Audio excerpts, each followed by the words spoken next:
presenters.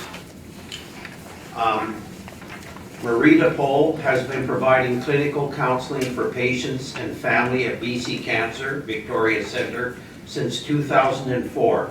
Her current passion is ensuring healthcare providers that work with cancer patients both within BC Cancer and elsewhere on the island, and patients are aware of the psychosocial supports that are available to patients both through the clinic and in the community.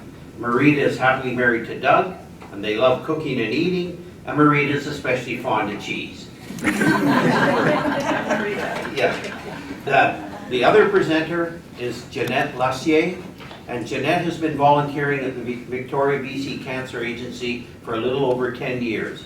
It's been her pleasure to co-present a number of workshops with Marita, including the ever-evolving fear of cancer recurrence session. Having been through 2 cancer diagnoses herself, she is happy to be part of the support team, helping others with their own cancer journey. Jeanette is happily retired and enjoys a life filled with laughter, hiking and traveling with her husband Russ. Please welcome Jeanette and Marita.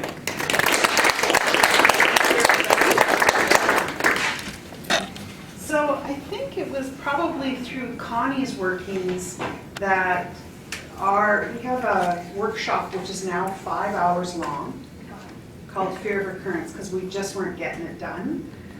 So what we've done is we've taken that 5-hour program, cut a whole bunch, and made it into a 90-minute.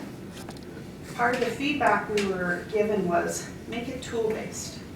So we hope that everybody leaves today with 6 different tools to work with fear and a piece of that stress. So that's our intention today, is that, so part of why we're going to be getting people to stand up here and there to do different exercises. So I just wanted you to know what our intention was to do that. And then we've got to change it so it's on the slide format, which is there. That one. There we go. Perfect. So our agenda is to look at what is the research telling us, when does this fear typically recur, and we often, you'll see it in our PowerPoints as FCR, and what that stands for is fear of a cancer reoccurring. Jeanette's going to share her experience and what's been helpful for her over time, and then throughout will be these 6 different coping strategies. And at the end, we've got a couple of handouts for you on resources, both within the clinic and within the community. So, research, which is really important to a lot of people, tells us that fear of cancer recurrence is incredibly common, but it all depends on how you define it. If you use the more stringent inventories, probably 37% have a fairly significant level of fear of cancer recurrence. But if we look at more broadly speaking, like distress, it is way higher, probably 79 to 90%. But I swear, in the 15 years that I've been working at BC Cancer, I have yet to meet somebody who doesn't have fear of recurrence to some degree, and spouses do as well. What we notice is that fear of recurrence can shift and look a bit different over time. Like a beach ball, earlier on in the experience, the fear covers up much of what you can see. But the beach ball does move back, move over, but I don't think it ever leaves the room. And there's times when it will predictably get bigger again. People's reactions vary from duration. So people who may be more leaning towards anxious or type A, their reactions can look one way or have more or less severity. And people have different symptoms. Like sometimes people's symptoms are more body-based. Sometimes people's fear of recurrence symptoms are more cognitive and sometimes a bit more emotional, but often a mix of all of them.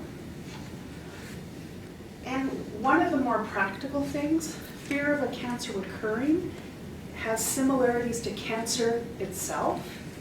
It is inconvenient, it is intrusive, and it is difficult. So, particularly for the people who've been living with prostate cancer for a while, we'll see if you've got any times to add to this. But fear of recurrence, it typically comes up whether you're 1 year post-treatment or 20 years post-treatment with some of these experiences. For example, you're currently sick, injured, experiencing symptoms similar at the time of diagnosis or treatment. Some of those symptoms could be new or familiar. What I find with a lot of people that I know through the clinic is often those first few weeks after treatment, those first headaches, people are so afraid that it's spread to their brain. Things like that. So it looks different at different times and based on different people. When you're about to have a scan, medical test, or a procedure, working up to that, there'll be agitation. Waiting for the results, there'll be agitation. If your treatment plan is surveillance, that waiting can be like a low-grade stress pretty consistently. Coming to any cancer agency, medical center, doctor's office, that can be triggering. Waiting for test results. This is an interesting one. It's not one that we necessarily expect. When friends, family, or famous are diagnosed, people can get jostled. After Jack Layton died, I received a whole bunch of calls at the clinic because it was just putting cancer on people's radar in their awareness. And anniversary dates, again, this is a really interesting one. Our body has a really good memory. It's not a cognitive memory, but it's a memory nonetheless. So sometimes near anniversary dates, couple weeks pre, couple weeks post, people can notice their body is more agitated.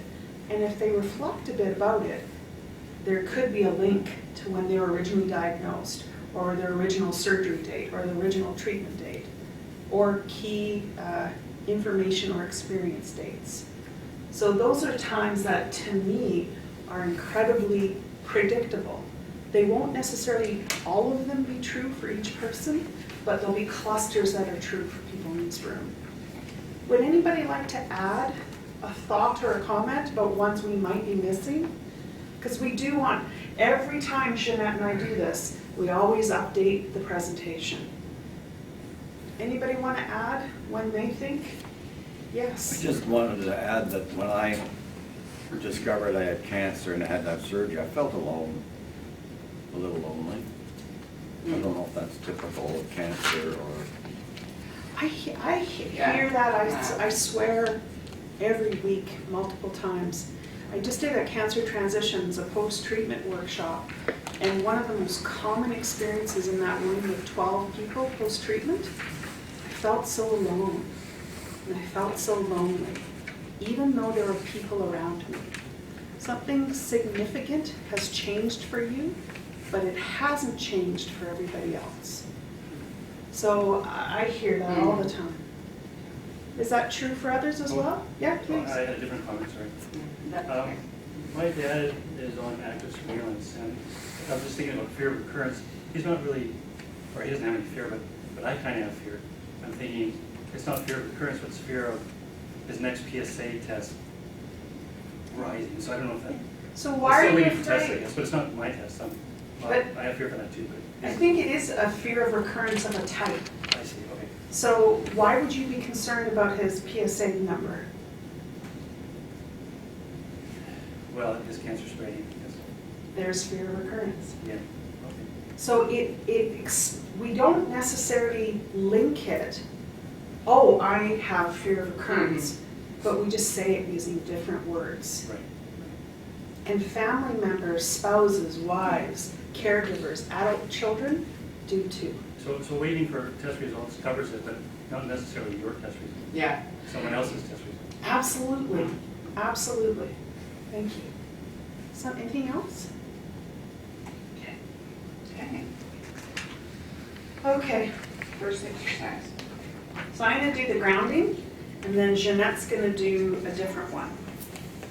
So what I'm inviting everybody to do is just notice how you're sitting. Don't move just yet. Notice how you're sitting.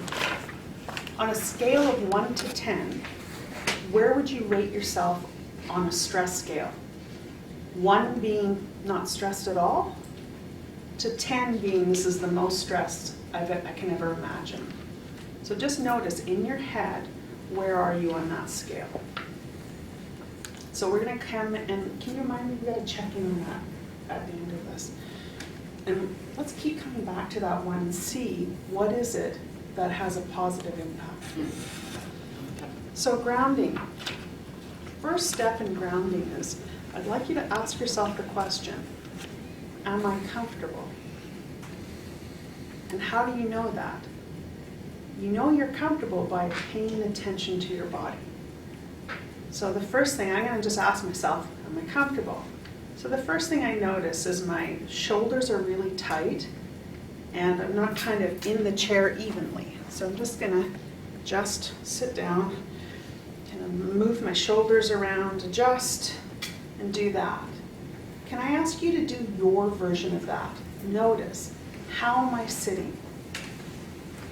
And if our goal is to create more relaxation in the body, when we're like this, we're not actually relaxed. We're up in our head, and when we're up in our head, it can help us stay physically stressed and disconnected from our body. So you're just gonna pay attention to how am I comfortable, how am I sitting. One of the things people say to me again and again is, I feel like the rug was pulled out from underneath me. So I'm gonna say something which might sound pretty simple, maybe a bit silly. Just take a look. Just notice the rug. Notice the floor. Why are we doing that? We are bringing your attention and your senses to the present moment. In this moment, you're not falling, you're right here. And how we start is by just lightly pressing our heels into the ground. And then we press the balls of our feet into the ground. And slowly and subtly, I'd like you just to try rocking your feet back and forth. Some of the things I teach you today, we teach you today, is I want you to be able to do this anywhere and in front of anyone for most of them. Whether it's waiting at a doctor's office, whether it's at home, wherever. I'd like you to really focus on the sensations in your body. The sensations right now in your feet. Why does that matter? Because we're often so up in our head, and that can keep us stressed, and perhaps that cycle of fear. And if you're yawning, let yourself yawn. Let them be big. What it means is you're kind of checking into your body, and your body's beginning to release and relax a bit.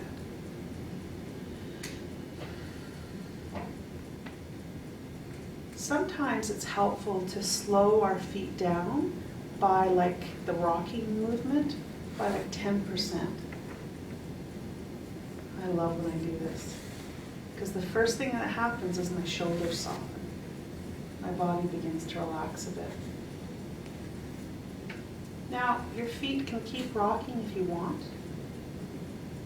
or we just keep moving up the body. First thing I'd like you to notice, and this is through paying attention, not actually through touching.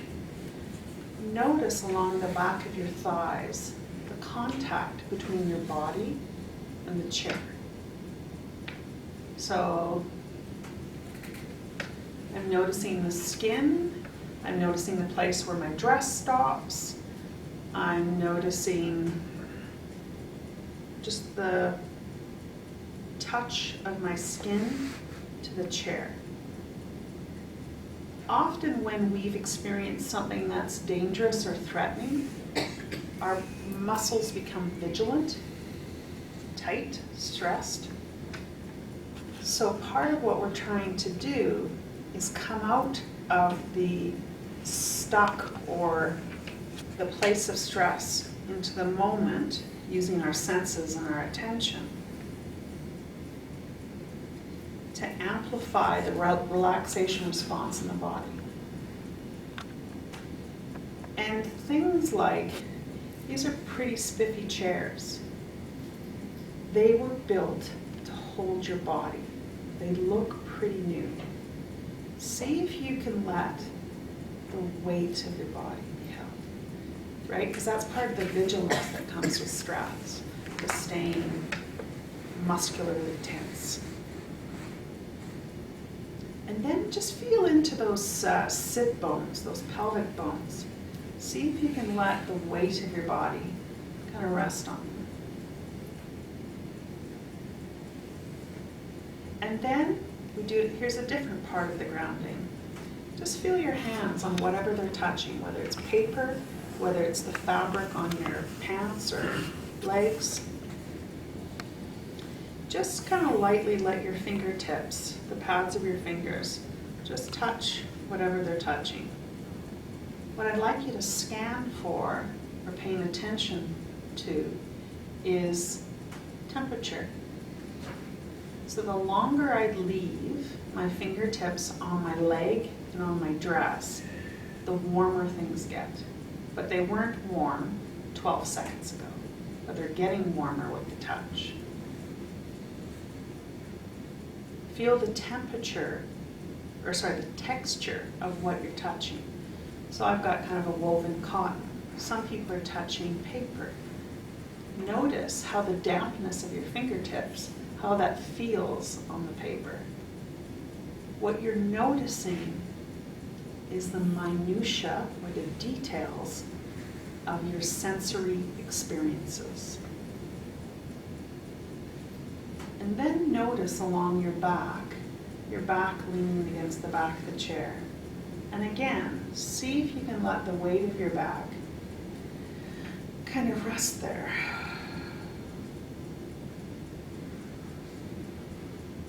Feel into your neck and your head. Just adjust. Because sometimes when our muscles become tight or vigilant, we're just using some adjustment, some movement to let that go a bit. And one of the little things I really like is just saying to myself, it's going to open my jaw by like 1 millimeter. Why? Because it lets my muscles in my face soften.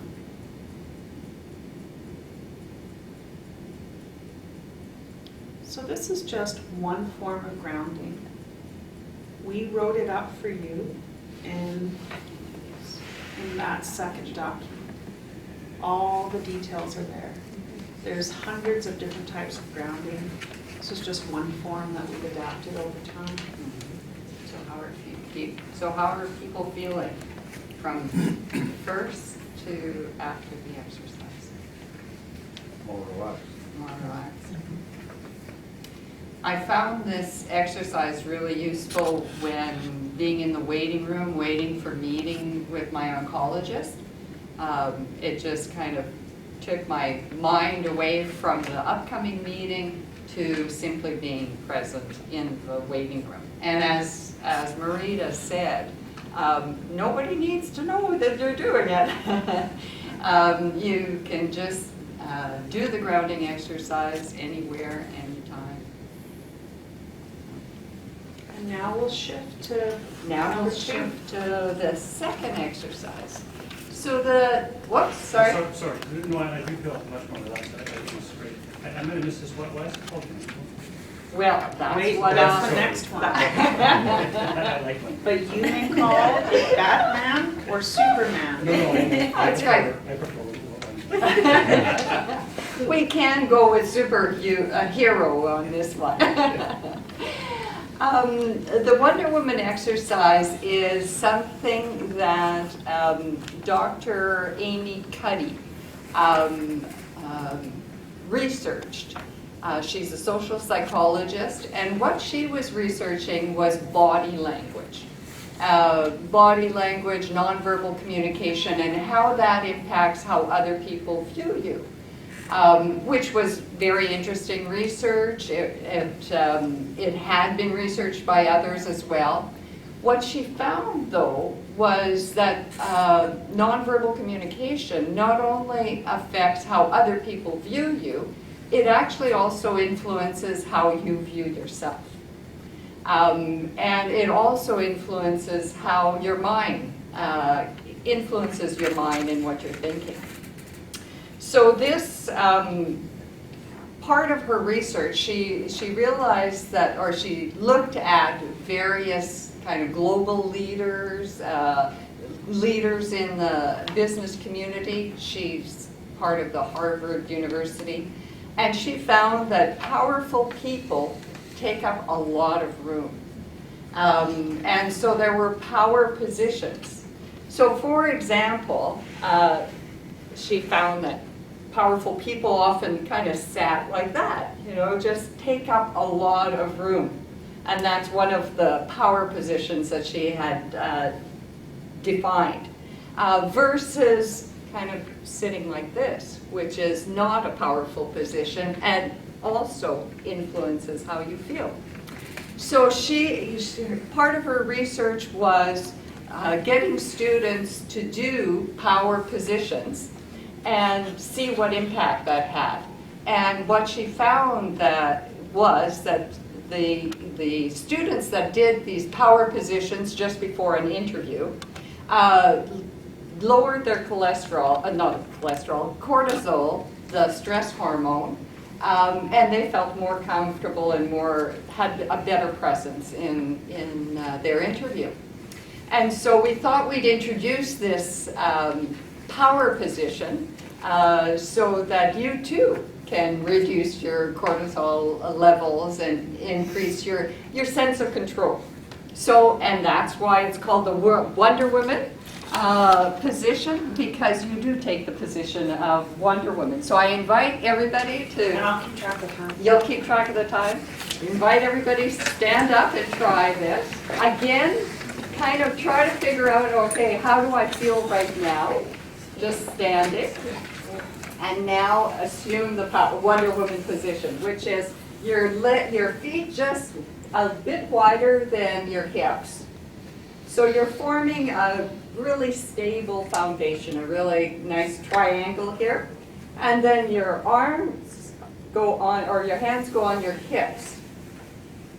Shoulders back, so you're Wonder Woman, or Batman, or any kind of superhero. And she found that if you stand in this position for 2 minutes, it really does make a difference, again, to the cortisol level and your how you view yourself. So I'll let you know when the time's 2 minutes. And you'll find that 2 minutes is a really long time. The big thing is we just ask you to track. How does Yeah. this feel for me? Because it may be one of the ones you'll use, maybe one of the ones you'll toss. Yeah. For me, I find that I can breathe easier, and I feel just more stable in my standing.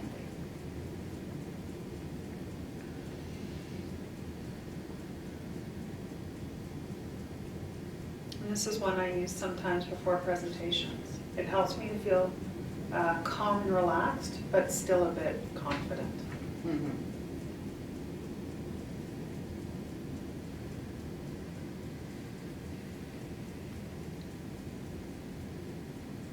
Are we up yet? No. We least 35 seconds. I feel muscles that I didn't know I had. Do you concentrate on relaxing muscles? No. What I concentrate on is breathing. Amy Cuddy has a TED Talk about this. So if you want to check it out online, you can just do TED Talks and Amy Cuddy. And she provides more of the background to it all. It's quite interesting. And I think anything we teach today, adapt it for you. So if that works for you, go for it. Yeah. In the end, all that we care about is that it gets a good result. Yeah. We're there. Okay. So, how did you feel? Any different from the beginning to the end? Yes. I feel like Wonder Woman. Good.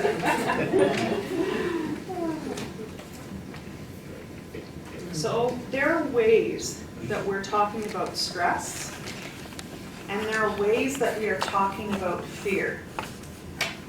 Part of the fear of recurrence is guided and impacted by stress.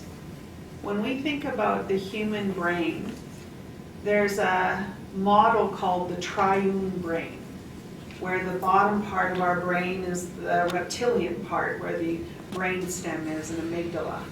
Above it's the mammalian brain or limbic brain. That's more parts of that are connected to the attachment system, emotions, things like that. Our fellow primates have that part of the brain too. And then humans, we have the frontal cortex, which is where we do a lot of our executive decision making. One of the things when we're threatened as mammals, we can become more reactive and more instinctive. And when we're waiting for test results and things like that, it's part of what drives the fear. The fear and the stress are quite intertwined. So part of what's here is talking about trauma. When you look at what defines trauma, part of the key conditions in the diagnostic statistical manual, that one? Yes.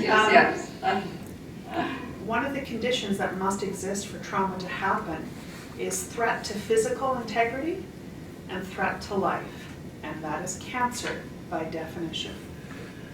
Treatment can change your body.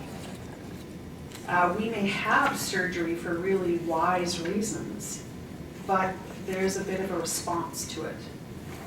So trauma involves experiences that involve danger, life threat, or threat to physical integrity, and that's a cancer diagnosis. We have built-in instinctual drives to protect or defend ourselves and seek safety. This is what we talk about in terms of the fight and flight response. But one of the other pieces that's becoming more researched and more well known is the freeze response. That's kind of the deer in the headlights. People who have that response often have a significant amount of depression too. So the sympathetic nervous system, that's the speaking of a metaphor, it's the gas pedal on our car. It's the one that gets us going to either fight or run. Its purpose is to create defense, mobilization, or seek safety with others. So when there is threat and danger, our body responds and our brain responds.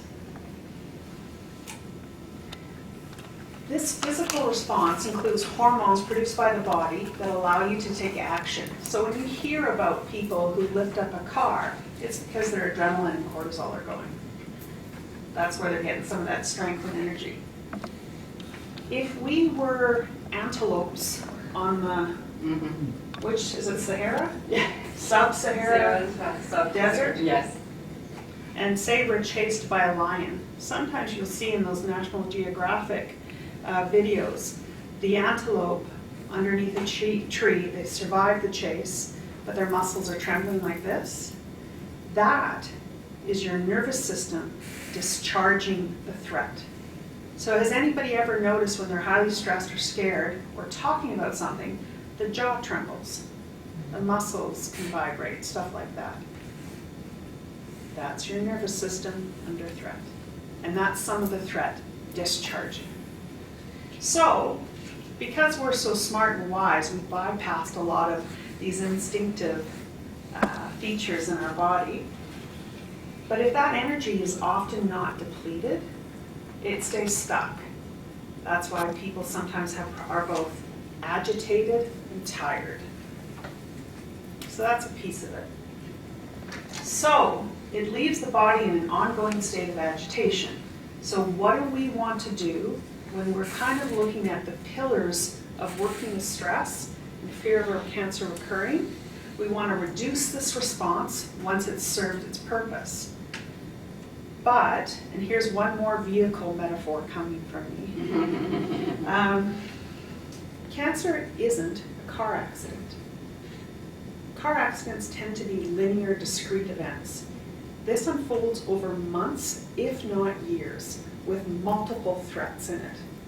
Like I remember once I used to donate blood and I get the freeze response. My face would turn white and the nurses were like, I never fainted, but they're wondering if I was going to go down. And she would tease me and say, you know, Marita, you'd be pretty kinky if you liked getting needles. We respond to that stuff. Our body responds to it. Like I made a choice, I showed up to donate it. I did it willingly, but my body had a response. So the other piece is we want to increase the relaxation response, and that's the parasympathetic nervous system. So sympathetic nervous system, fight, flight, accelerator in the car. Relaxation response is more connected to the parasympathetic nervous system. It is the brakes. So a body stuck in an agitated state can experience some of these symptoms. Headaches, muscle tension, fast heartbeat, feeling excessively tired, trouble sleeping, upset stomach, irritability.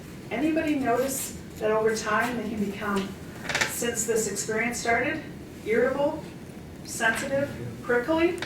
Welcome to the land of chronic stress. Inability to concentrate. Racing thoughts, hard to turn your mind off. Any of that sound familiar? So I think that's the piece why I often use the metaphor of this isn't a car accident, it's prolonged. It keeps you, there are going to be regular incidents where you get triggered again. And over time, that uses up a fair amount of our resources, so you can become a bit more reactive. And that's part of why we want to work with some of the stress response.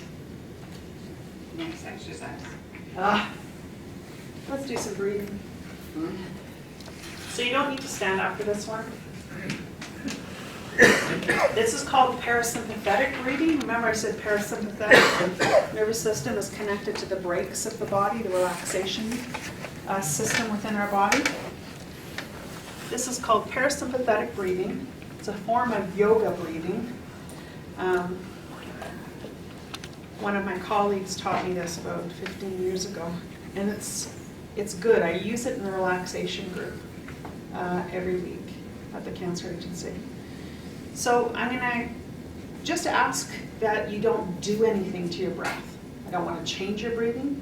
I don't want you to do it in a certain timing. What I'd like you to do is pay attention to it and follow it with your attention and your awareness. Does that make sense? You're just following it, you're tracking it. So you can close your eyes, you can open them, whatever works for you. I just often close my eyes. So what I'm going to ask you to do is pay attention to breathing in. Focus on the experience, what you're noticing, and the sensations.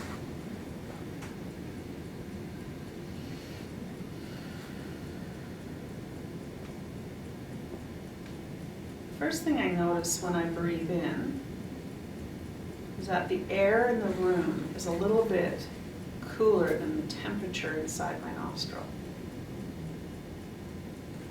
I can feel that cool air, as it moves over that damp, tender skin in my nose. I have sensation kind of up to about here. I'm not feeling the air as it goes up higher. I'm only feeling it a few millimeters in.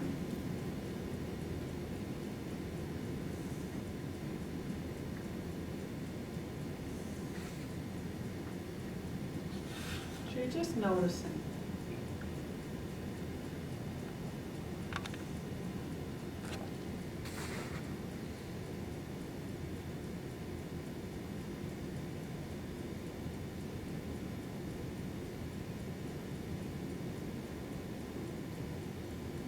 I'm just going to say a phrase out loud because we're going to come back to it.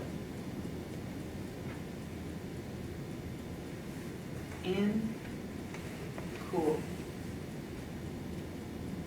Then I'd like you to turn your attention and your awareness to following, paying attention to the sensations and the experience of your out breath.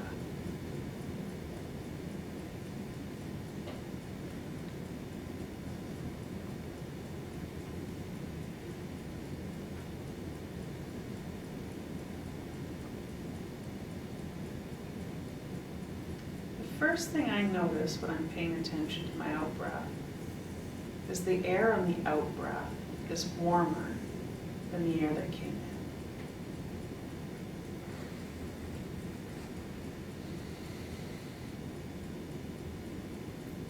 in. The air feels more like a funnel to me as it comes down and out.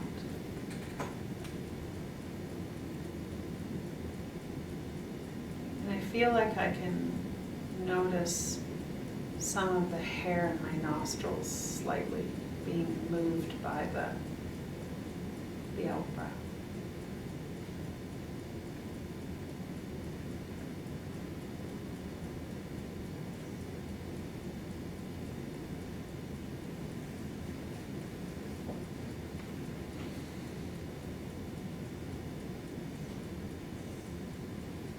Here comes another phrase.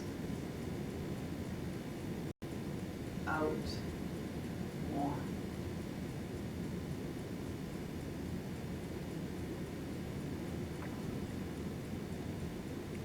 And kind of the third part of this type of breathing is for when our stress level is quite high and our mind is going like a hamster on a wheel. Our mind often likes to be focused on something to help it calm down a bit or slow down. So sometimes giving it a phrase to focus on can be helpful. And I'm going to give you a phrase to try to say to yourself and your mind in timing with your breath. In, cool, out, warm. In, cool, out, warm.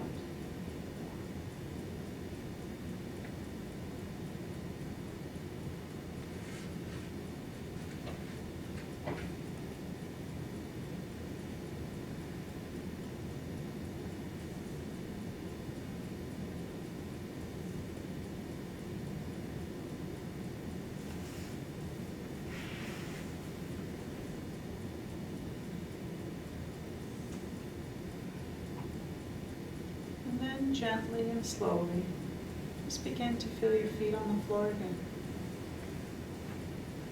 And when you're ready, opening your eyes. Remember that scale from 1 to 10? Notice where you are now.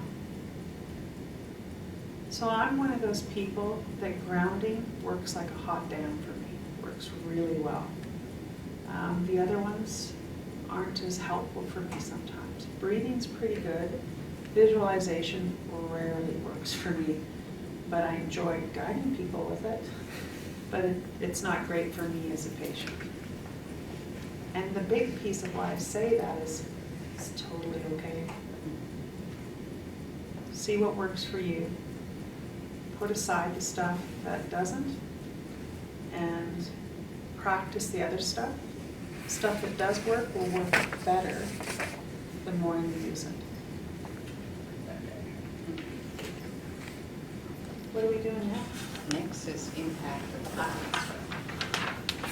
Okay.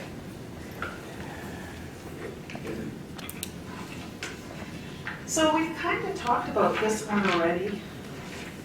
Here's another metaphor. I can't prove there's a psychological buffer, at least with our current technology, I don't believe. But we all have one because of some of the phrases we use. It's like water off a duck's back.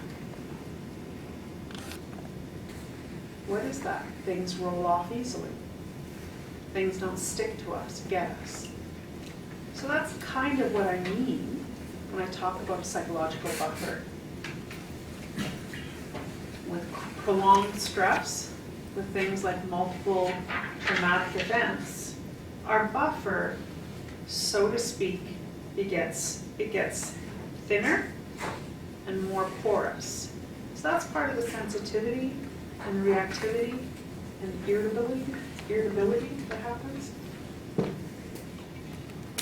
And I swear, when some of my more lovely patients encounter their irritability, it's really upsetting for them. So that can bring about feelings of grief or sadness.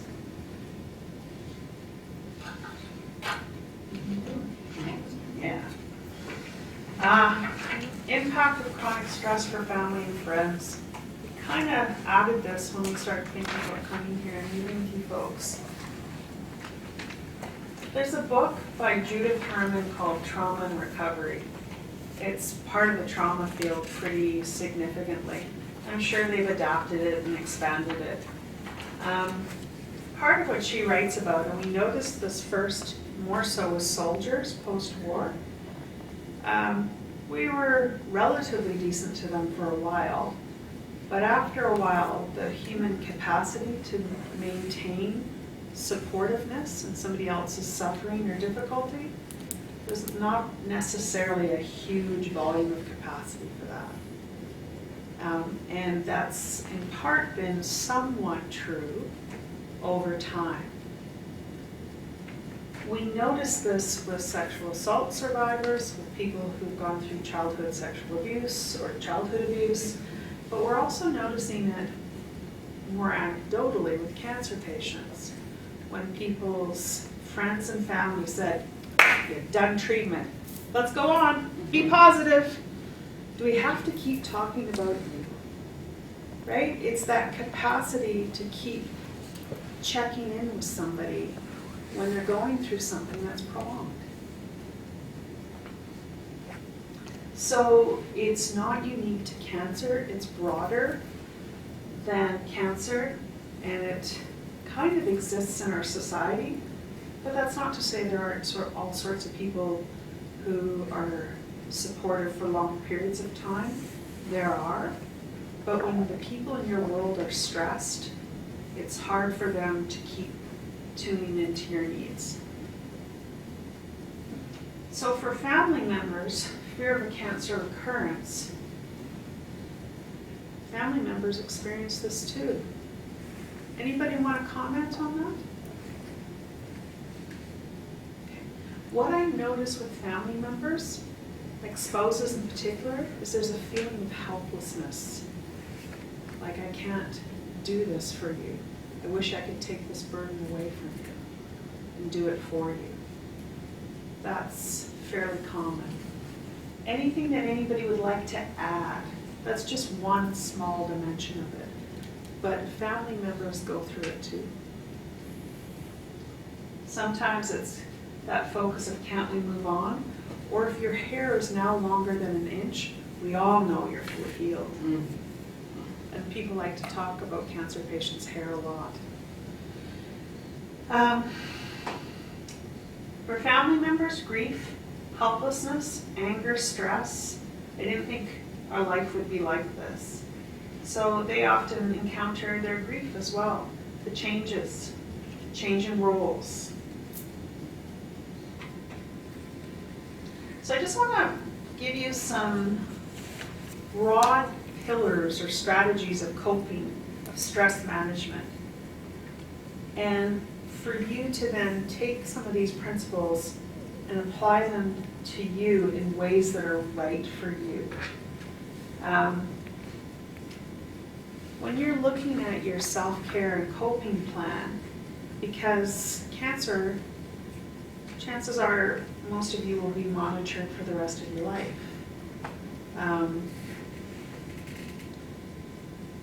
So working with stress and working with fear can be a big deal.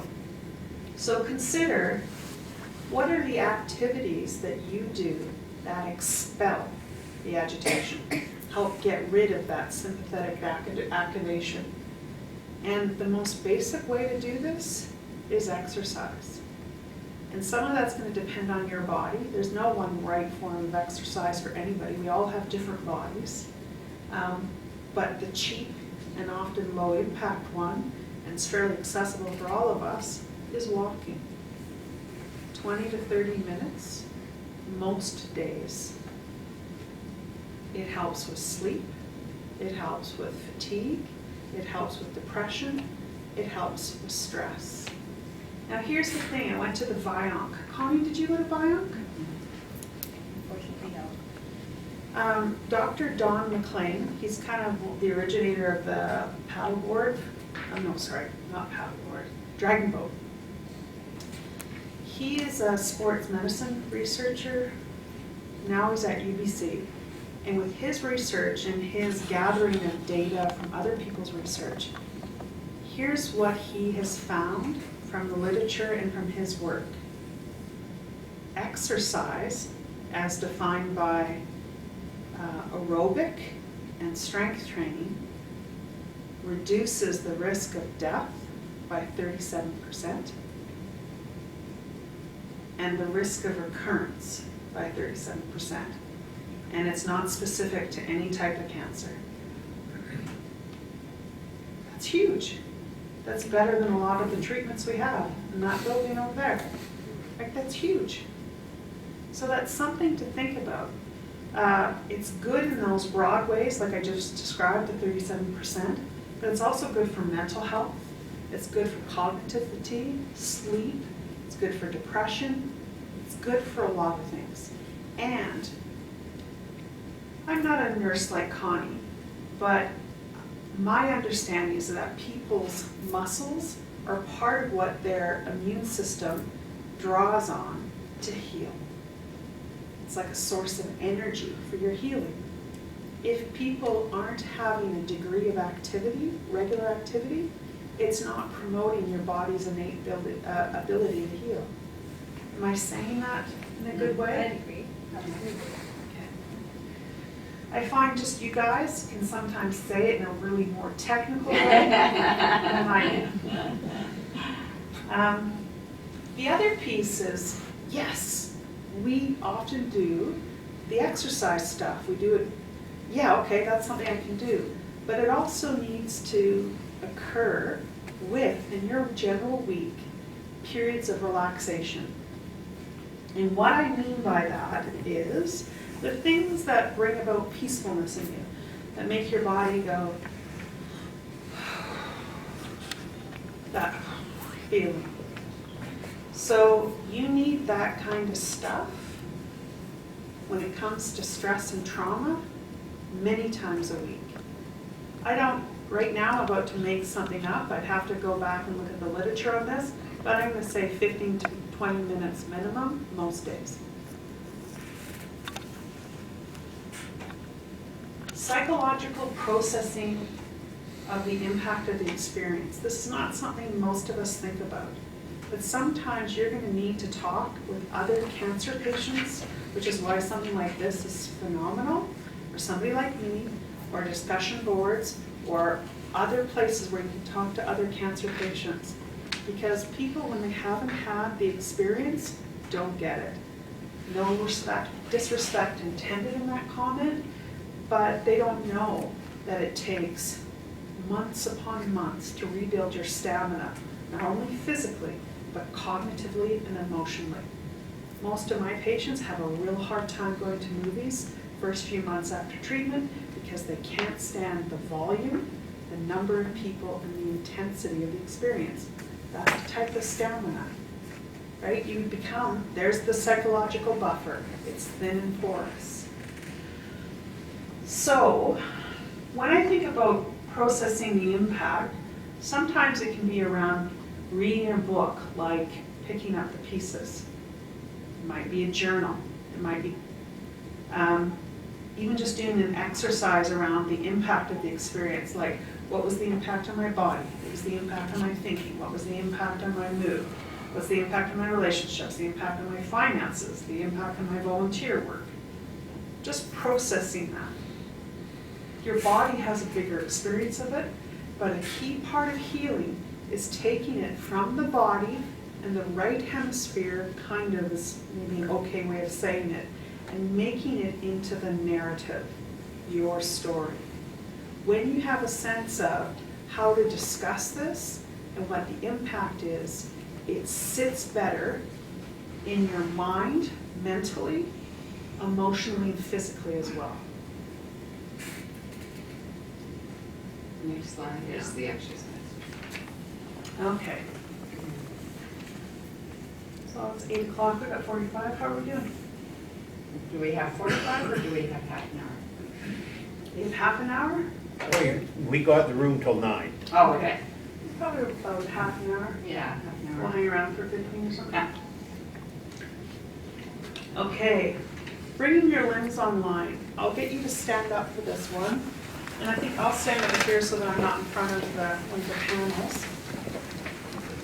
And for some of you, when you're in rows, like you two have enough space between you, but you three don't.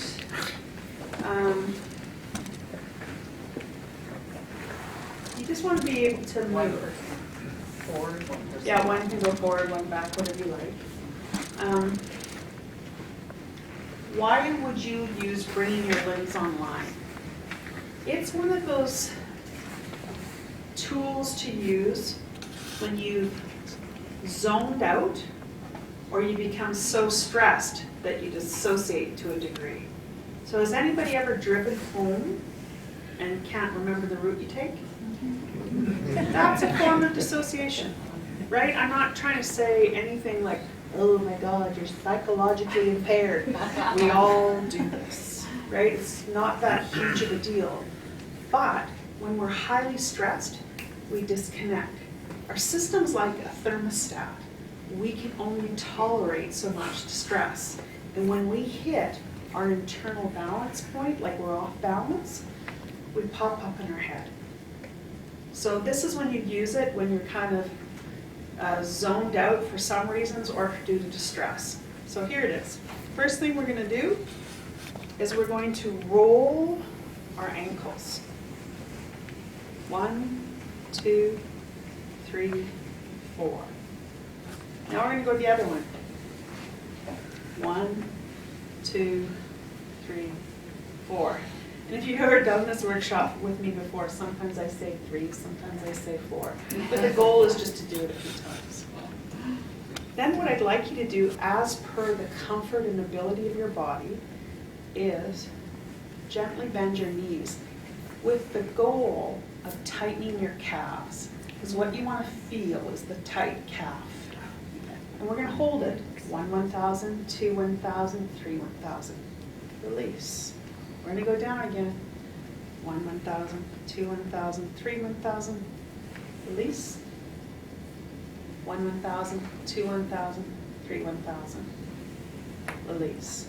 Now what we're going to do is we're going to focus on the butt muscles and the thigh. So what I'd like you to do is clench your butt and your thighs. We're going to hold it. 1, 1,000, 2, 1,000, 3, 1,000. Release. 1, 1,000, 2, 1,000, 3, 1,000. Release. 1, 1,000, 2, 1,000, 3, 1,000. Release. Now we're going to do some, I think they're called hip or barrel rolls. We're going to go right, the hula hoop. But I think if Oh, that's a good one. if you're old enough. 4, 5, we're going the other way. 1, 2, 3, 4, 5. Now I'm going to get you to put your hands on your belly, lower belly, upper belly. And what I want you to do is kind of let your belly go soft and full. We're just going to hold it there for a few seconds.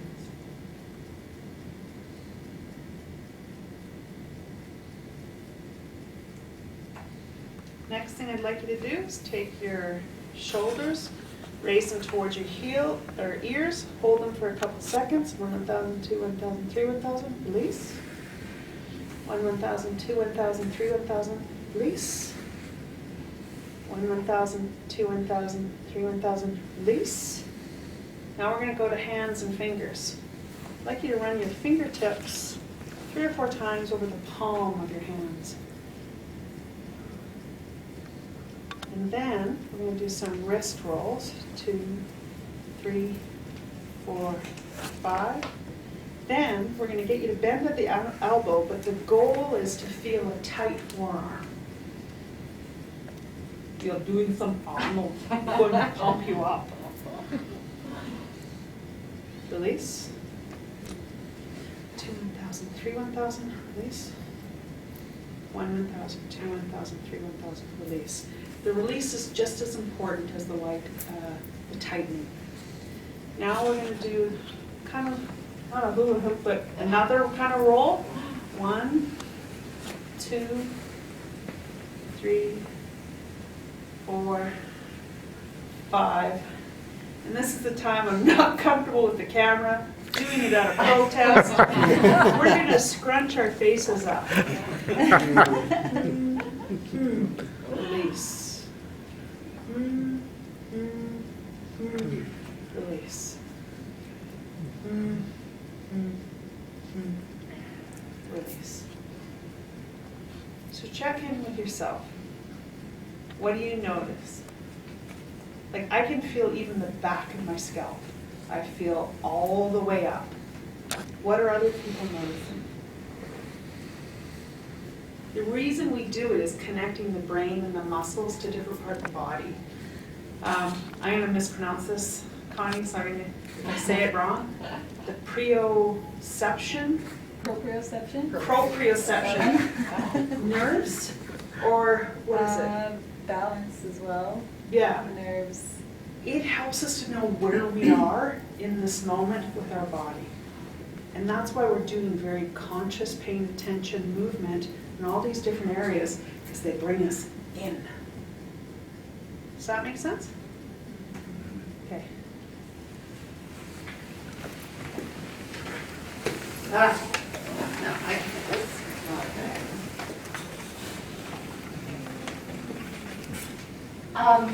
So I'm just going to take a few minutes just to share with you my own cancer experience. Needless to say, I've not had prostate cancer, but I have had 2 primary cancers. So let me just kind of fill you in on a little bit of the background. And that is, there's been a lot of cancer in my family. My father had colon cancer and died at age 59. My eldest brother had colon and stomach cancer and died at age 36. And my youngest brother had cancer of the esophagus and died at age 59. So when I got my cancer diagnosis, I was sure that I'd been given a death sentence. And as well, given the history, the family history, they also thought that I had a genetic mutation, which has since been confirmed. I have Lynch syndrome, or HNPCC, which puts me at a greater risk than the general population for about 13 different kinds of cancers. The 3 top ones are colon cancer, stomach cancer, and ovarian cancer. So I can say that I've experienced fear of cancer recurrence. With my first diagnosis, my fear of cancer recurrence was really a fear of dying. You know, that was kind of the first and foremost as to, do I have a future? What does my future look like? That was my biggest anxiety and my biggest fear of cancer, just the original cancer being a death sentence. Once I got a very good prognosis, then my fear of cancer recurrence kind of morphed into just kind of my career, and I didn't want to go back to the types of jobs that I had just because of the stress level, and I was afraid that the increased stress would lead to cancer recurrence.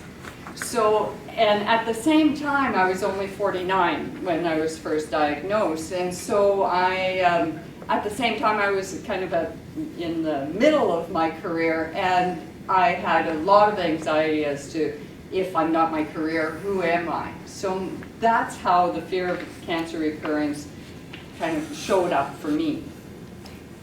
4 years later, I was diagnosed with another primary cancer. This time it was stomach cancer. And, you know, we've said that fear of cancer recurrence will be different for different people. Well, I can say that it's even different for the same person, because my fear of cancer recurrence just looked different this time around. One of the first things that I thought about was, you know, I've got stomach cancer and I've never been to Paris. And so it was really revolving around, have I been doing the things that I want to do? I had been very good at making sure my relationships were good and strong for that time, but I hadn't been as good with making sure I was doing the things that I wanted to do. So for my second diagnosis, the fear of cancer recurrence just really revolved more about the meaning of life and making sure I was doing the things that I wanted to do, so that if I did die from cancer, then at least I would have few regrets. And then the third thing, it wasn't a cancer diagnosis, and this kind of surprised me. At the end of 2017, beginning of 2018, I noticed my anxiety level was just kind of off the chart. We were planning a big trip with some friends, and I was waking up in the middle of the night, and I was thinking, oh, you know, how are we going to get from point A to point B? What are the buses? Can we buy tickets ahead of time? And I really noticed my anxiety was off the chart. I'm not going to say I never worry, but this was really unusual for me. And I was trying to think, why am I so anxious? Why am I so anxious? And one morning I woke up and I thought, it's because I've got too much cancer around me right now. My grandnephew had been diagnosed with leukemia. I had a really good friend that was losing his battle with cancer, and I didn't know if he'd even be alive when we came back from our trip. And I was doing therapeutic touch as well at the cancer agency, and we were dealing with a lot of very sick cancer patients. So I just had too much cancer around me, and that's kind of triggered my anxiety and triggered a fear of cancer recurrence within me. So I was able to deal with the therapeutic touch, and it took a sabbatical from therapeutic touch. And then I went back to my, kind of tried and true exercises to make sure that I was really doing self-care, making sure that I was doing some of the exercises that we have talked about so far. Now, this slide says that I think my fear of cancer recurrence is rational, and I also think that it'll never go away. So I just need to, and I have found that I just get a clearer and clearer picture as time goes on as to what I need to do in order to kind of rebalance myself, make sure that the anxiety and the fear just doesn't take over.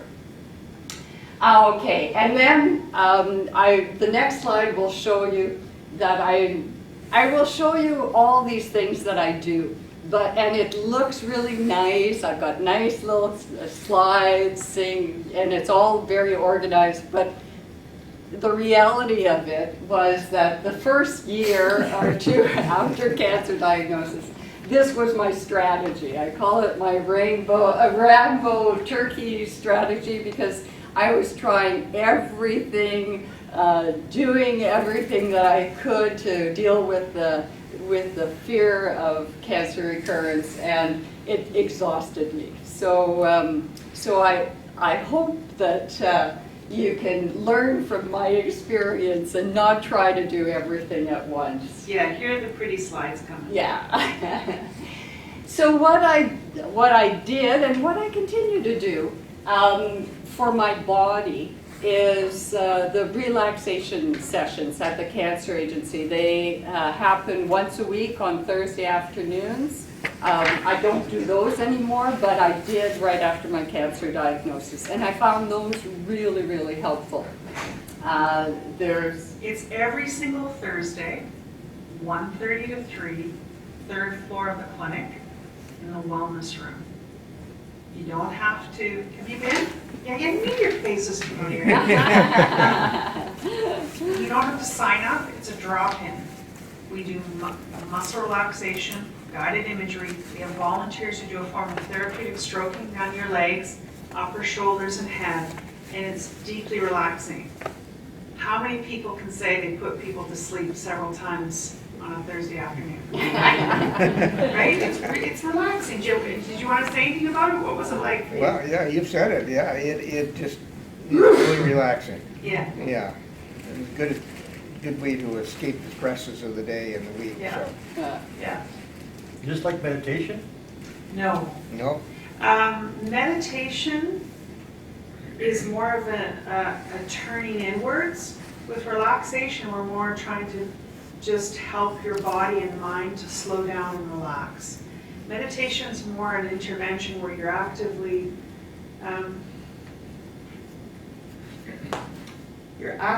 tuning in and paying attention. With relaxation, you're not tuning in and paying attention. We're trying to do muscle relaxation to soften and relax your body, and guided visualization to kind of take your mind on a journey that's peaceful. So it can create similar results, but it's an opposite. With meditation, you focus. With relaxation, you do not. Yeah. Hey, does that That's fair. Another thing that I did was restorative yoga. Now, yoga, I've always done yoga, and right after my surgeries, within the first year of my cancer diagnosis, I did restorative yoga, which is a different form of yoga. You don't have to be able to put your body into a pretzel or anything like that. You use a lot of props, and it just is a really good form of relaxation. It's just another way of relaxing your body. I took advantage of the massage. I don't know if you're aware, but the School of Massage West Coast College of Massage offer massages for cancer patients. Within 18 months of your diagnosis, you can take advantage of these massages for a very reduced rate. It was $10. I think they've increased it now. I would say it's like, is it 12 to 17? 17. It's with one of their advanced students. It's a very reasonable rate, and anyone with a cancer diagnosis can attend. You just need your doctor's signature saying it's okay for you to have a massage. Another thing that I did was acupuncture. I haven't gone to acupuncture for a while now, but I found it very useful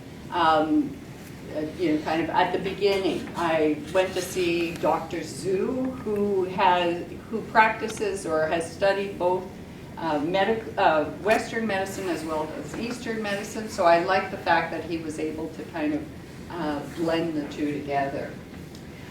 Walks, I just love walking in nature, so that's one of the things that I made sure that and I continue to make sure I do that on a regular basis. Nutrition, because my cancers were digestive, I took advantage, and I want to let you know if you do have any kind of nutritional questions, there is a great resources with 811. The health line. Anyone can call, and there is actually an oncologist nutritionist there that has been trained by the nutritionists at this cancer agency, actually. And they can answer any questions that you might have if you've got concerns with regards to digestion or food intake. And I allowed myself to take a lot of naps.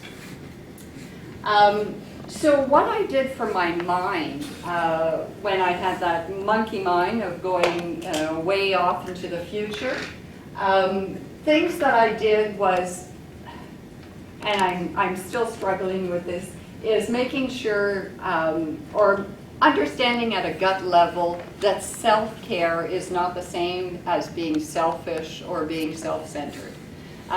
Self-care is important to make sure that you are balancing your and dealing with your stress level.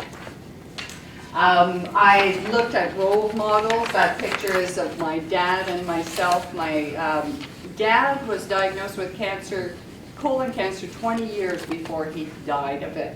So at first I just used him as my role model, saying if my dad can do it, so can I. Didn't work so well with the second diagnosis, so I did a lot of reading of books of cancer survivors. And I found that helped with my mind, and helped with kind of just providing some hope.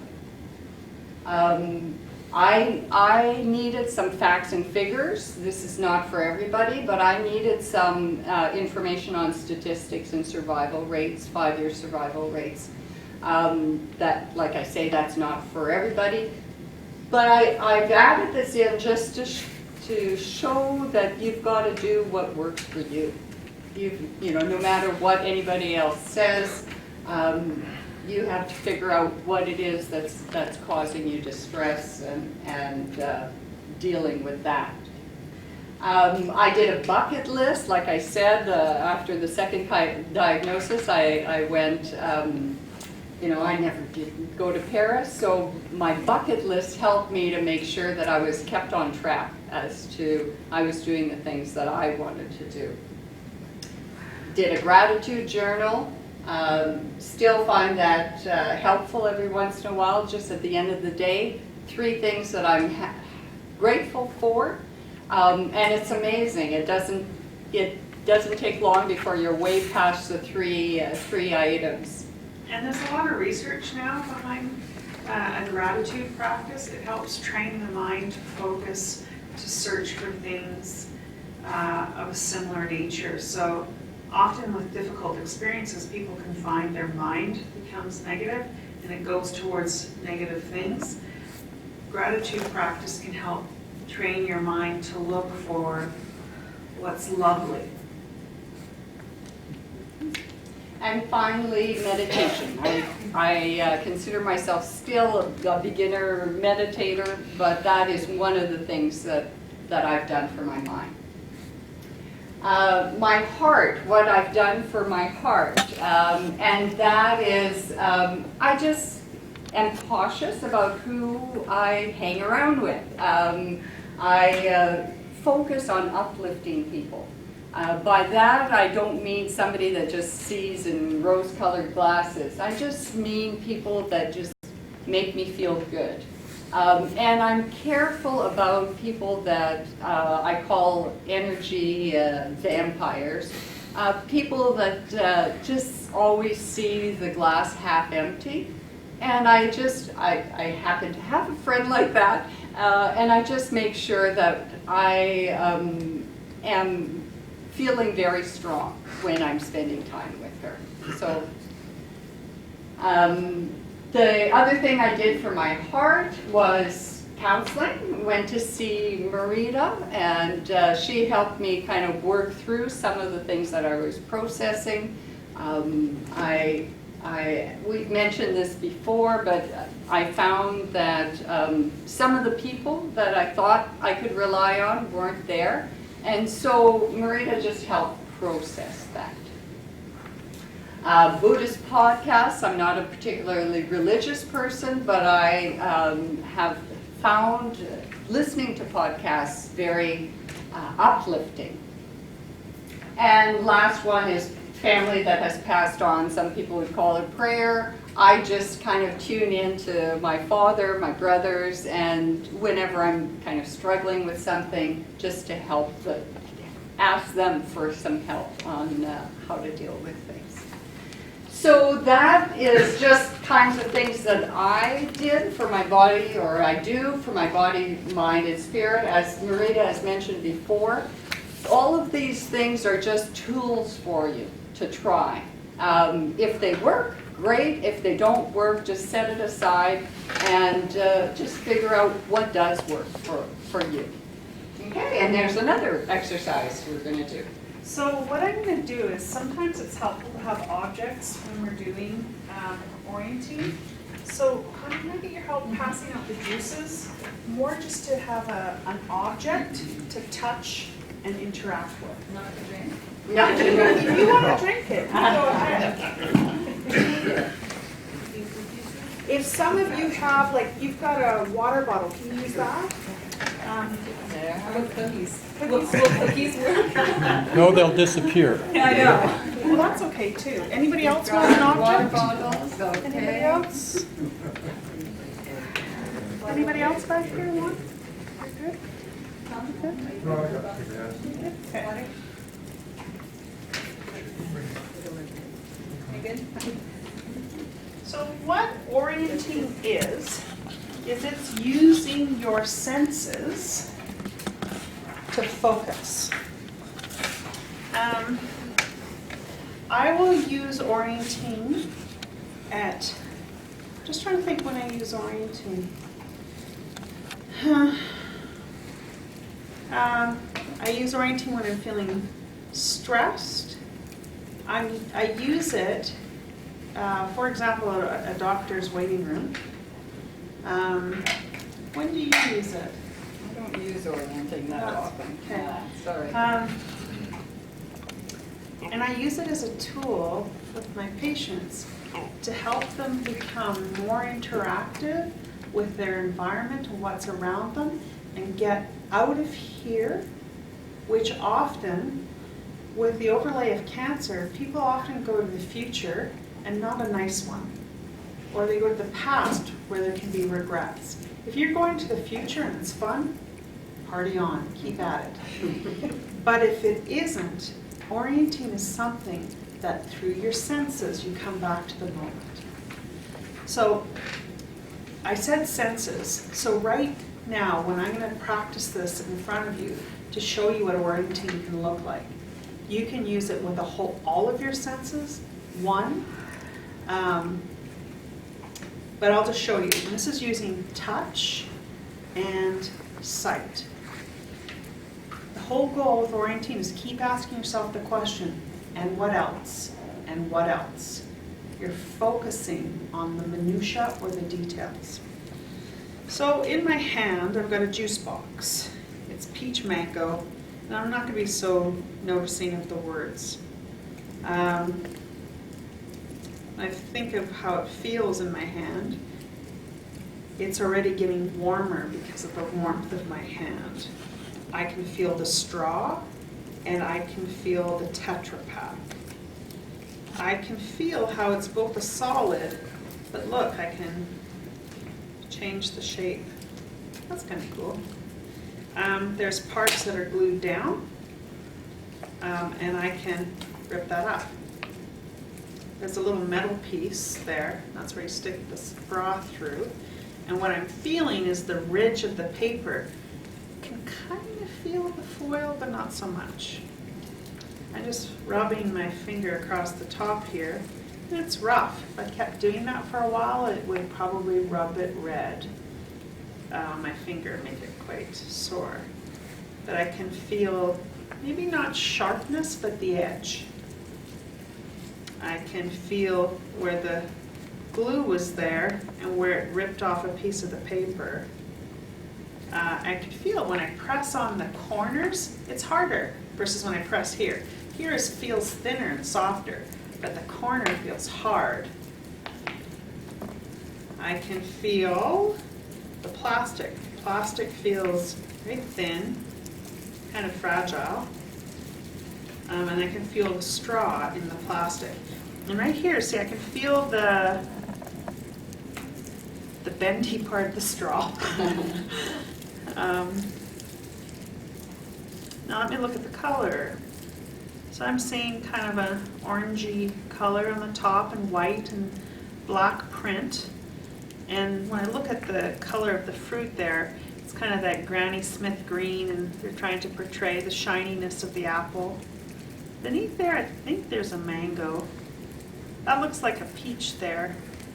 Not really seeing the fuzzy on the peach, but seeing how the peach goes from a dark red to a mix of red and yellow and yellow. And then there's a darker fruit there.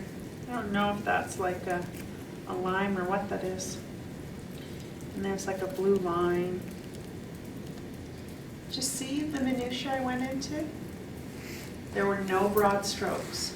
It was, and what else? And what else? And what else? What that does is it takes us out of the hamster wheel, gets us focusing in the moment through our body, through our senses. You can do this with all of your senses one after the other. I did it with touch and sight, but you can do it at home with your condiments. Get a glass of water, teaspoon, get 5 condiments, mustard, ketchup, raspberry jam, sour cream, vinaigrette. Put a 1/4 teaspoon of one on top of your tongue. Let it move around. You'll notice all the sensations. Describe them. Do that for 30 to 60 seconds. Then rinse your mouth. Do the next one. What happens is through our senses and focusing on the experience, we come out of here and very much here. Here is generally better unless there's a fire. Up here is often unproductive during times of high stress, unless we're doing problem solving, unless we're doing things that make us feel good. So if this isn't making you feel good, consider how you get out of there, because that's how the stress hormones impact our thinking. We start perseverating around difficult stuff and we stay there. The tools we're trying to teach you are to help you come out of that. Can I ask a question? Yeah. I often hear from people that they've been in with their specialist and maybe they didn't hear every detail in that conversation and they're wondering, maybe did I miss something? Would an exercise like this beforehand help be more present in that? Absolutely. In that appointment? Absolutely. I was just talking with some of our radiation oncologists, and I was saying, you know, we all know how anxiety affects thinking. A lot of us are convinced that most people don't even hear 30% of what's said in the room, let alone the implication of what that means. So can that help in the moment? Yes. But would really help? Let's go back to the broad pillars. Exercise, relaxation activities, support. Have it over time. So it prophylactically begins to work with your system to reduce stress, enhance relaxation overall. And you're still going to get triggered. Why? Because you're a mammal.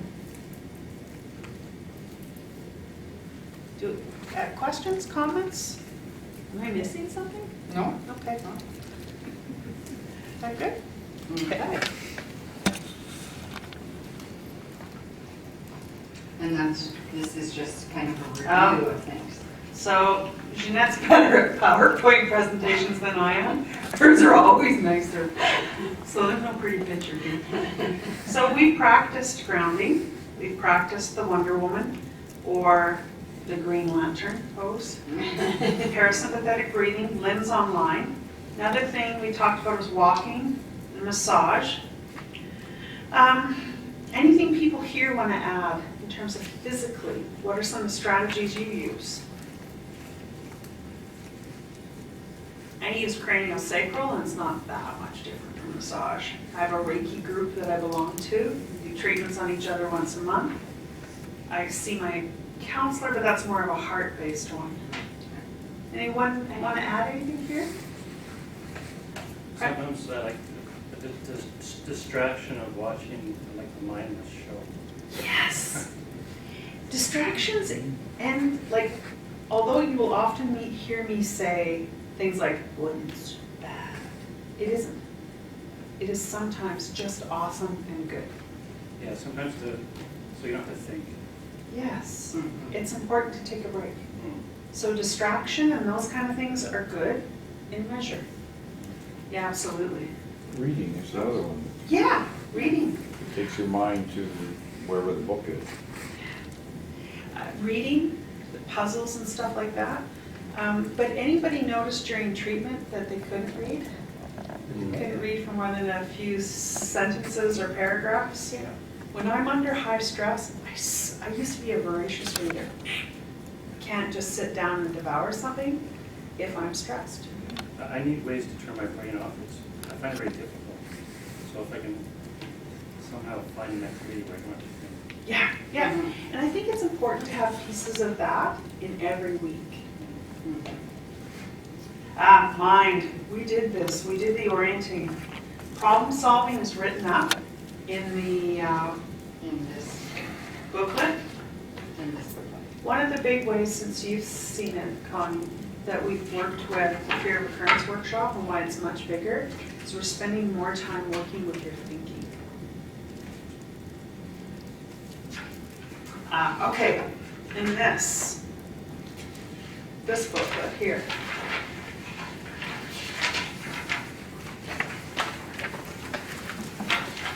Okay, 1, 2, 3, on the 4th page in. You're going to see in the bottom of the page, it's going to say 5-question check-in.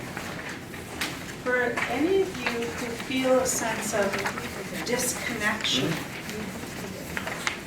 and sometimes it's hard to flesh out what that really means, but that sense of, well, I used to have a good mind. I feel like a little bit like Chicken Little and the sky is falling. I never used to feel that before. That's somebody whose assumptive world has been changed. What I've asked people to do is either in the morning or the afternoon, take a look at these questions a couple of times a week. Just reflect on them. What's really cool sometimes is that I've had people who are journalers and they've used this as a journal activity over months, and what they've been able to do is track how they've changed. And that's a really neat thing to do. But the goal of this can be different things at different times. But why I'm suggesting it with fear and with stress is sometimes people feel zoned out a lot, or sometimes people are struggling with, I thought if I ate right and exercised and volunteered, that meant I didn't get cancer. So sometimes people can struggle with their perception of how the world works or what they thought was true. So if that's any of it for you, this might be a useful exercise. Meditation. When I'm really stressed, I can't do my own meditation. I have to follow a video because I need help to be guided through. But here's the piece I want to tell you. I went to this workshop by some of the leaders in Canada on mindfulness-based stress reduction by John Kabat-Zinn, big deal, lots of research. And they were telling us about the contraindications of meditation, kind of when it's not that helpful. You want to hear when it's not that helpful? When people are really stressed. So this is why things like the relaxation group, therapeutic touch, going for a walk is helpful. What does it do? It brings down your stress response. Why does that matter? It means your thoughts aren't going a million miles a minute. And most of us, when it comes to meditation, are completely unrealistic.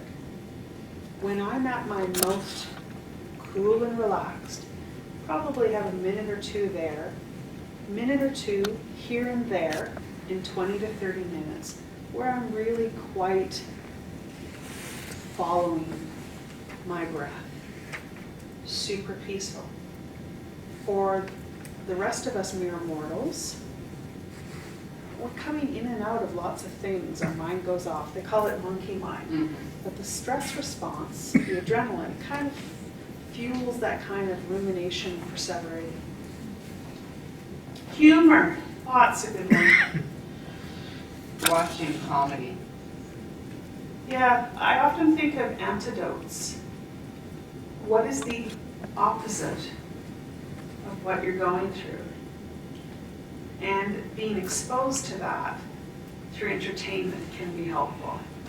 I used to work with street-involved people for like a decade, and I'm not meaning to be gallows humor here, but from November to February, there was a lot of feelings of thoughts of suicide. And it was super heavy for the staff. Sometimes people would kill themselves. And one of the things we started doing in our team meeting once or twice during that season, so to speak, is I would rent a Robin Williams video. Just so we could have some light, some silly, some release. Right? So thinking of what you're going through, is there a positive opposite that you can bring into your exposure? Any thoughts from you guys? In terms of thinking, mind, strategies that you've used, like you said, the distraction, TV. Sometimes I like to think of myself as a third person. That helps me get grounding or some perspective. Yeah, it gives a bit of distance, doesn't it? Distance, exactly. Yeah. Game of Thrones.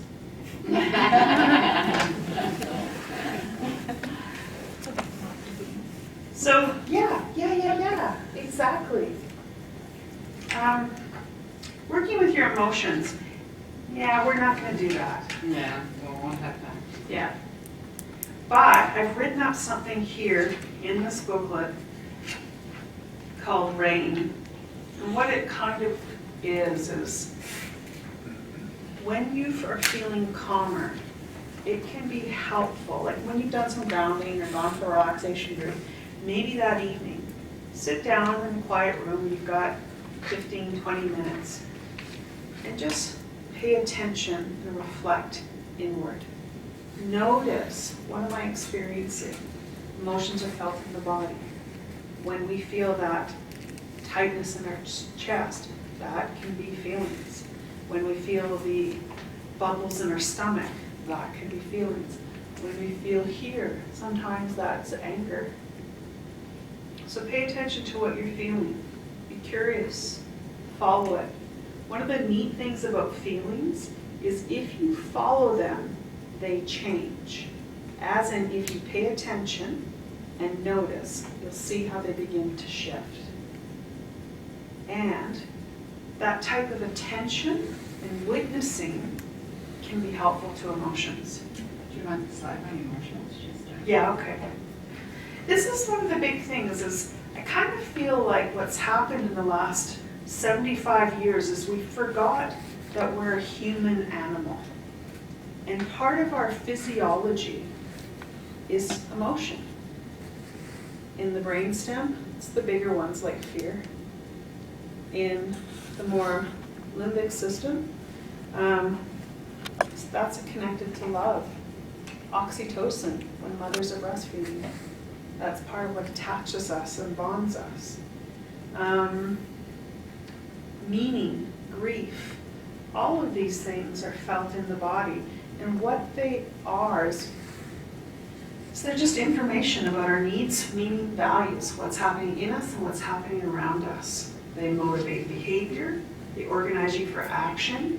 Anger is often accompanied with the impulse to set limits. Stop it, right? That's the energy.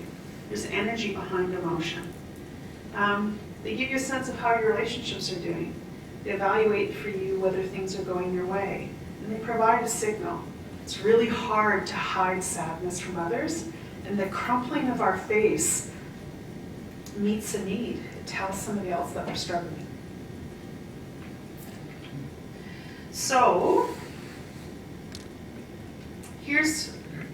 I like these quick and dirty exercises. 30-second hug. Some of the research I've seen says it's closer to 20, but don't let yourself off. What I'd ask people to consider is if you live with somebody, having a 30-second hug about 3 times a day. You hug until both of you feel your body go, both. This is good for the spouse, this is good for the cancer patient. When we are feeling connected, our nervous system is calm. That is a great place for the body to do its healing work because we're not using up our energy and resources on the stress response. Support groups, that's when you can get the people who've been there, done that expertise support. It matters, it's good. Don't necessarily need it all the time, but there's going to be certain periods when you notice that people aren't getting it, that's your cue to go talk to others who have a similar experience. Friends and family, talking to other cancer patients, listening to music, prayers, affirmations, mantras. Anything else people want to add here? Okay, so I'm going to go through this. I'm sorry we didn't get to this, but it didn't surprise me. But take a look. It's not so much an exercise like grounding that's quite linear. This is a tool that can help you reflect inwards and pay attention, like we paid attention to our breathing in our nose, paying attention to feelings as experienced in our body and how we make sense of that. And this is, I think, comes back to Jeanette, that piece you were talking about, spending time with people who bring out the best in you, not breast. Best in you, not the stress in you. So this is, if I can I get your help with this? Here are, Jeanette, are you okay to hand out this one? This is the support groups, the various things that we offer in the cancer agency. This is a support after treatment handout, but it's got our workshops in it. I just want you to know about that. One of the things that's happened over the last 2 years is the Prostate Cancer Support Care Program has funded half a day of counseling at BC Cancer. The person who does that counseling, her name is Beth Burton Cron. She said, will you give everybody my business card? And I said, yes, give me 40. Do you mind passing those back? Take one and pass it along.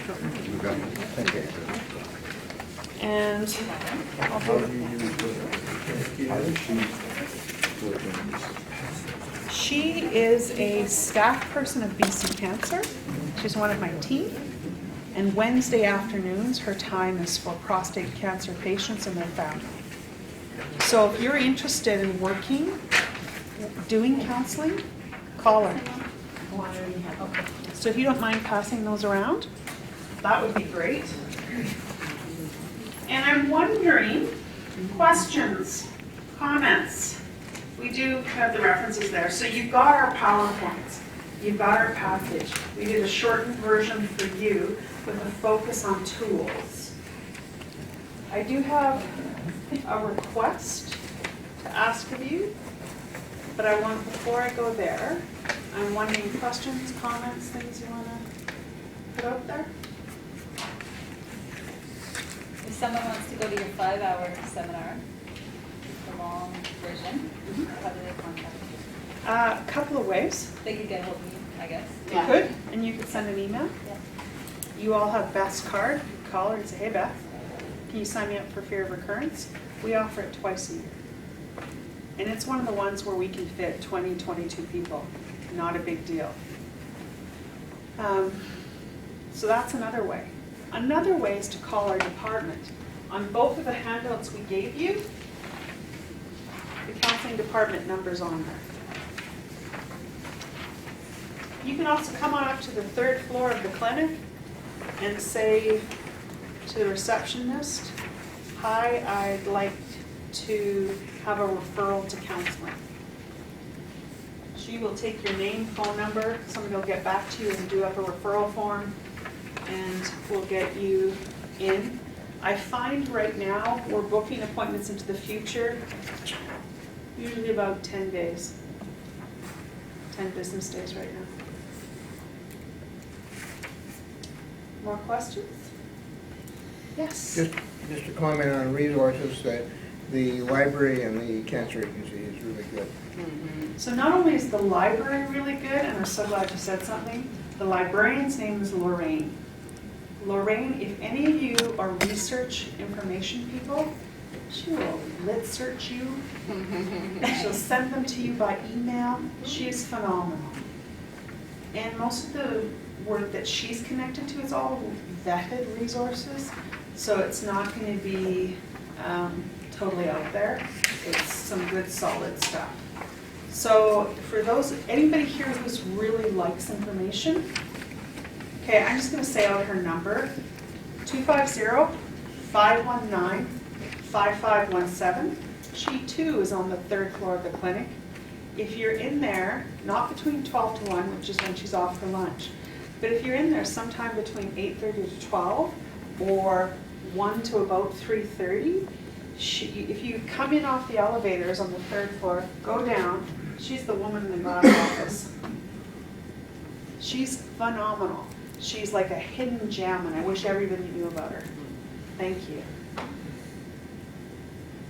More questions? She's also great at connecting people to the clinical trials websites, both in BC, Canada, and the planet.